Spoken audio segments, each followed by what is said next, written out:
Hello everyone. Welcome to the next session on capital structure. I have taken one session on capital structure where I have discussed about two model. I have talked about a net income approach model and I have talked about a traditional approach model. Both the net income approach model and traditional approach model believes that when you bring the changes in the capital structure, the value of the firm get changes. But there's one more model called hypothesis, Morgan and Miller hypothesis. According to hypothesis, we discussed hypothesis under two proportion 1 and proportion 2. So proportion 1, we will talk about under the effect of no corporate tax, and proportion 2 will discuss about under the effect of corporate tax. So what hypothesis under the effect of no corporate tax says that bringing changes in the capital structure will not affect the value of the firm.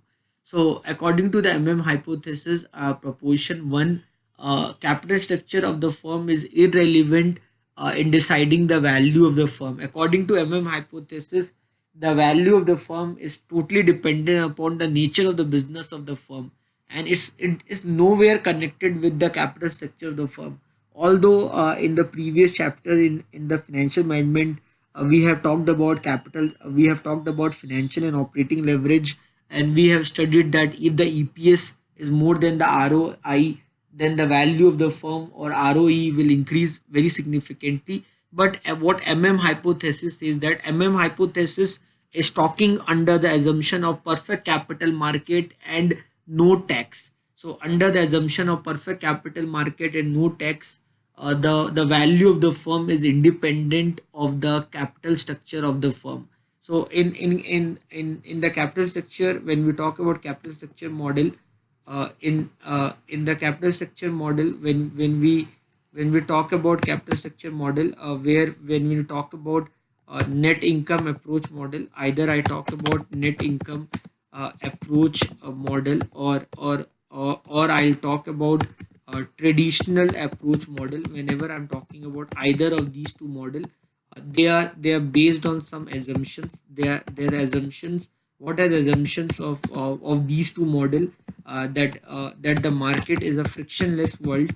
That the market is a frictionless world where having no tax, having no tax, having no taxes, and having no taxes and no transaction cost, having no taxes and no transaction cost, having no taxes and no transaction cost, and debt is freely available.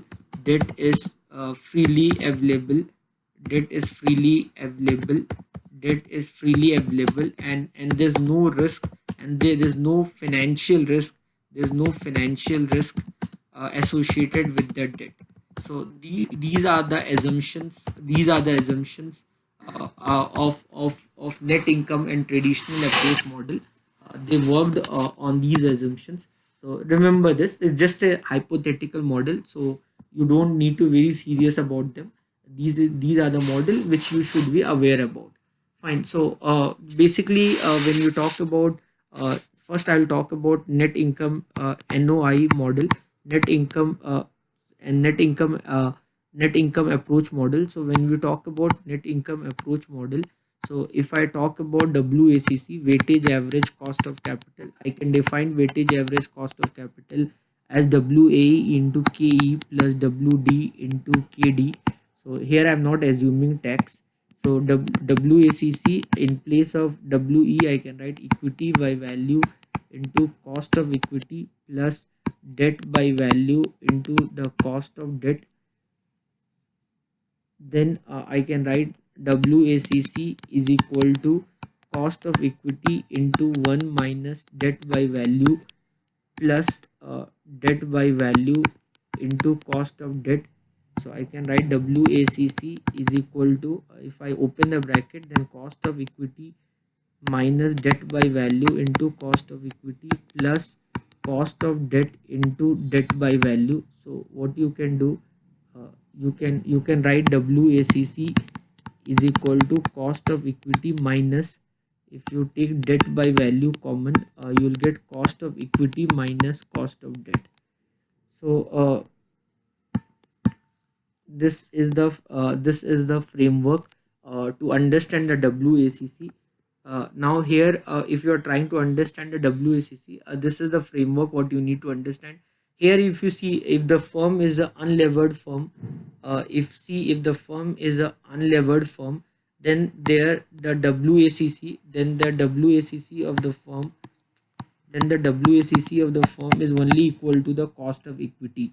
Fine. The moment you talk about the moment you talk about the moment you talk about levered firm, the moment the debt comes in picture. If you remember the graph what we have drawn, so the moment the debt comes in picture, the moment the debt comes in picture, automatically the WACC goes down. So the WACC goes down because the moment that debt will comes in picture, you know that cost of equity is more than the cost of debt, and more debt will bring lesser would be the value of WACC.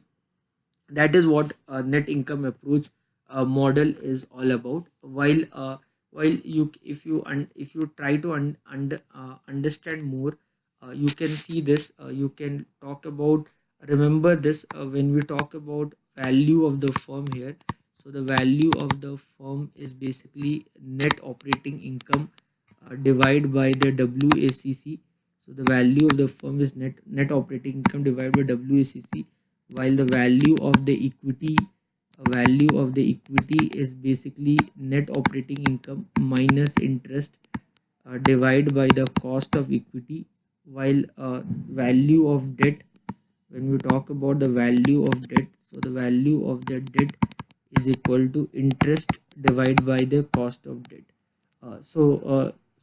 Normally, if you try to understand this, and if you go, like, let's open the next sheet. So so now if you go further, if I talk about the value of the firm, so the value of the firm is the value of equity plus the value of debt. So I can write the value of the firm, so the value of the firm I can write as net operating income minus interest divided by cost of equity plus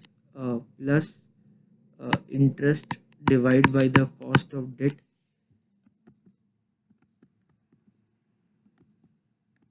So I can write value of the firm net operating income minus, in place of interest I can write cost of debt by cost of equity plus debt into cost of debt by cost of debt.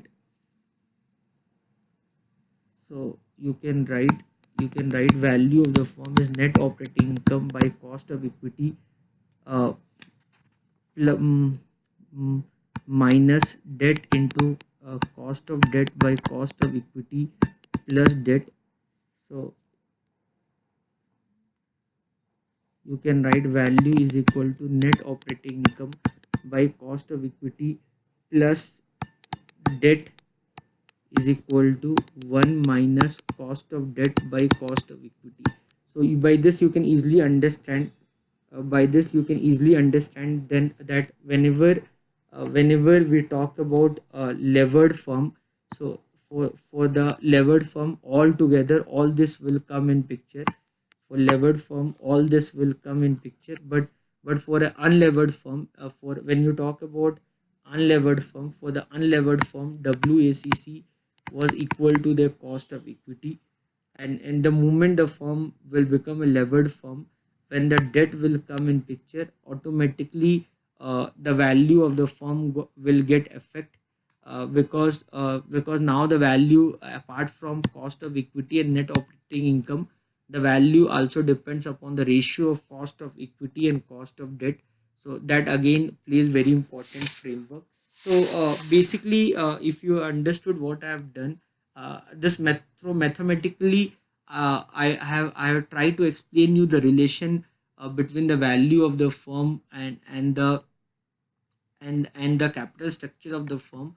So both this model, either you talk about a traditional approach model, or you talk about uh, uh, net income approach model, both talks about the relation between the capital structure and the value of the firm. I hope you understood. Thank you everyone.